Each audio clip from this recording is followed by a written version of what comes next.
Ya. Lah rukun yang merupakan pondasinya ada dua. Yang pertama 2 kalimat syahadat, yang kedua adalah iqamus shalah. Ya. Jadi rukun yang merupakan pondasi itu ada 2 macam. Yang pertama 2 kalimat syahadat, yang kedua adalah menegakkan sholat. Ini termasuk bagian pertama. Kemudian bagian yang kedua disebut arkanu tamam.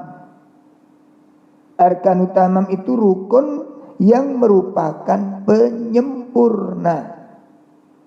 Rukun yang merupakan penyempurna. Nah, lah rukun yang merupakan penyempurna ini ada 3. Yang pertama, ya, rukun yang merupakan penyempurna ini ada 3. Yang pertama adalah shaum Ramadan, berpuasa di bulan Ramadan. Ini penyempurna. Ini penyempurna. Yang keempat adalah wa ita'iz zakat, menunaikan zakat. Dan kemudian yang keempat adalah melaksanakan ibadah haji. Nah, ini kedudukan yang ketiga. Nah, ini kalau kita lihat dari susunan tersebut bahwa sholat itu merupakan rukun yang merupakan pondasi, maka tidak boleh diremehkan, tidak boleh disepelekan, tidak boleh dianggap kecil dalam masalah sholat ini. Maka harus dijaga dengan baik, dilaksanakan dengan sebaik-baiknya. Ini. Kemudian yang keempat, yang keempat bahwa sholat ini merupakan wasiat terakhir Rasulullah SAW. Ya. Wasiat terakhir. Salah satu di antara wasiat terakhir Rasulullah SAW adalah sholat. Ini menunjukkan apa? Menunjukkan perkara penting. Biasanya kalau wasiat terakhir yang disampaikan oleh orang-orang yang akan meninggal dunia, ya, itu merupakan wasiat yang penting. Wasiat yang harus diingat, wasiat yang harus dilaksanakan dengan baik. Sebagaimana yang telah disabdakan oleh Nabi sallallahu alaihi wasallam dari sahabat Ali radhiyallahu anhu, kana akhiru kalami Rasulillah sallallahu alaihi wasallam as-salah ittaqullaha fima malakat aymanukum. Ya. Di mana Nabi sallallahu alaihi wasallam menyebutkan di sana, ya, ketika beliau berwasiat, disebutkan oleh sahabat Ali radhiyallahu anhu, kana akhiru kalami Rasulullah sallallahu alaihi wasallam, adalah akhir kalimat yang diucapkan oleh Nabi sallallahu alaihi wasallam. Artinya termasuk kalimat-kalimat yang akhir menjelang Nabi sallallahu alaihi wasallam meninggal dunia itu. Beliau mengatakan as-salah, salat dijaga, salatnya dijaga. Ittaqullah, bertakwalah kalian kepada Allah, fima malakat aymanukum, ya, terhadap budak-budak yang kalian miliki. Ini wasiat yang sangat penting untuk kita jaga. Kemudian yang kelima, manzilatus shalah, ya, kedudukan salat yang kelima bahwasanya salat itu merupakan bagian dasar agama samawi. Bagian dasar agama sama. Artinya apa? Semua agama yang turun dari Allah Subhanahu wa taala, yang dibawa oleh para nabi, ya, yang dibawa oleh para rasul alaihi wassalatu wassalam, semuanya ada syariat salat. Nabi Ibrahim disyariatkan salat, ada syariat salatnya, sebagaimana dijelaskan oleh Allah taala di dalam surat 14 ayat 40. Ya, di sana beliau berdoa, Rabbi ja'alni muqimas shalah wa min dzurriyyati. Ya Allah, jadikan aku dan anak cucuku termasuk orang-orang yang menegakkan salat. Begitu juga di dalam surat Maryam ayat 55. Allah menceritakan tentang Nabi Ismail alaihissalatu wassalam. Nabi Ismail pun dia perintahkan keluarganya, dia perintahkan kerabatnya untuk mengerjakan sholat. Kemudian Nabi Musa alaihissalatu wassalam terdapat dalam surat 20 ayat 14. Ya, juga disebutkan bahwa Nabi Musa juga mendapatkan syariat untuk melaksanakan sholat. Pemirsa sekalian yang dimuliakan Allah, ini manzilah sholat. Ini manzilah sholat, kedudukan sholat di dalam Islam. Nah, oleh karena itu ini harus disampaikan kepada kaum muslimin ya, supaya mereka semuanya memahami. Jadi kalau mereka ini ya kaum muslimin ingin menjaga agamanya, makanya sudah sekali waktu saya sampaikan sudah waktunya kita belajar agak serius ya. Para tokoh, para alim, para ustadz, sudahlah kita jangan dicapekkan, disibukkan dengan fanatik madhab, fanatik organisasi, fanatik. Umat ini butuh ilmu yang jelas. Ya, umat ini butuh ilmu yang jelas. Dan umat ini jangan dicekoi.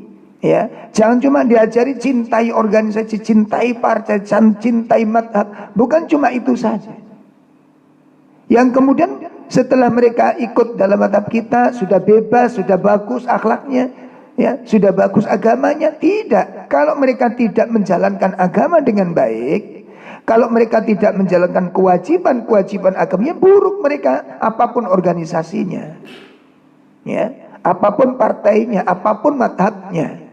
Jadi saya sangat berharap kepada para tokoh-tokoh agama terutama ya dalam bidang ini, dalam hal ini para ulama, ya para asatid, para guru-guru, para pendidik ya, untuk mengajari masyarakatnya ini, umatnya ini untuk memahami betul dan konsisten kepada agamanya ini. Ya, bukan orang dibangga-banggakan menjadi organisasi, dibangga-banggakan menjadi pengikutnya tokoh, bukan. Bukan. Apa artinya kita menjadi pengikut Muhammad lalu kita tidak jalankan kewajiban-kewajiban yang diajarkan oleh Nabi Muhammad SAW? Apa ada manfaatnya? Apa ada faedahnya pengakuan seperti ini? Seperti halnya pengakuan orang-orang munafik. Ini jangan sampai demikian. Jadi masyarakat ini jangan diajari seperti orang munafik. Ini saya mohon dengan sangat. Ya, jadi ayo kita selamatkan, ayo kita ajari masyarakat kita untuk memahami. Jadi kalau mereka nanti tidak menjalankan sholat, ya diancam, diingatkan itu. Di masyarakat ini banyak di antara kita, dan ini para ustadz-ustadz, para ulama, para kiai harus tahu. Jadi di masyarakat bawah ini banyak yang nggak sholat. Ya, jadi kita jangan dibanggakan, memuaskan hawa nafsu kita, ya. Ini mohon maaf, mungkin barangkali ada sedikit keras ini ya. Karena ini sudah banyak yang kita ini, saya lihat ceramah-ceramahnya, dia tidak mendidik umat ini. Ya, umat ini dikungkung ya, disenang-senangkan, dibahagiakan dengan bangga menjadi organisasi, bangga menjadi partai ini, bangga menjadi madhab ini. Tetapi tidak konsisten kepada ajaran agamanya. Coba dicek ke lapangan, mari kita turun bersama-sama. Ini karena bagian tugas kita semuanya, ya tugas kita semuanya untuk menyelamatkan umat ini dari keterpurukan. Ya, coba kalau para ustadz-ustadz mau melihat anak-anak muda, berapa mereka yang cinta dan sholat dan berapa yang tidak cinta sholat. Coba turun, ya, bukan cuma dilihat di pondok pesantren sudah jelas terjaga, tapi di rumah-rumah kaum muslimin, ya, di rumah-rumah kaum muslimin, bahkan yang sudah sekolah Islam sekalipun. Di rumah kadang-kadang mereka tidak sholat. Ya, dan kaum muslimin yang mungkin bekerja di perusahaan, bekerja di bangunan, bekerja di sawah, coba perhatikan ke bawah, turun ke bawah, turun, perhatikan. Ini tugas kita semuanya, para asatid, ya, para ulama, para tokoh.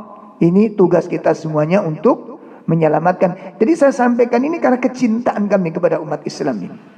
Untuk perhatikan masalah tersebut. Nah, kalau ini nanti dibangun dengan baik, diperhatikan, disampaikan betapa dasarnya orang meninggalkan sholat. Ya, jadi meninggalkan sholat itu tidak mudah, urusannya berat. Ya, urusannya berat.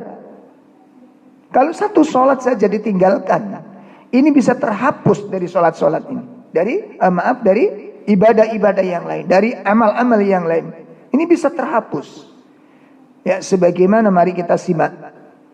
Ya, mari kita simak salah satu pesan dari Nabi Shallallahu Alaihi Wasallam. Ya, dalam sebuah hadis yang diriwayatkan oleh Imam Al-Bukhari. Ya, diriwayatkan oleh Imam Al-Bukhari. Nabi Shallallahu Alaihi Wasallam menyebutkan man taraka salatal asr faqad habita amaluhu. Subhanallah.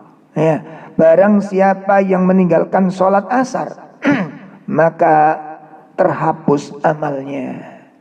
Terhapus amalnya. Yang dimaksud terhapus amalnya ini bagaimana? Para ulama berbeda pendapat dalam pandangan ini. Ada yang terhapus ibadah sholatnya ini. Jadi sholatnya nggak ada manfaatnya semuanya. Kemudian ada sebagian ulama yang mengatakan semua amal terhapus. Ya, semua amal terhapus. Wallahu a'lam mana yang lebih rajih dalam hal ini. Tapi yang jelas meninggalkan sholat asar ini bisa membahayakan nasib amal-amal ibadah kita ini. Ini baru sholat asar. Ini baru sholat. Terus bagaimana kalau nanti itu banyak sholat-sholat yang ditinggalkan? Bahkan 5 waktu.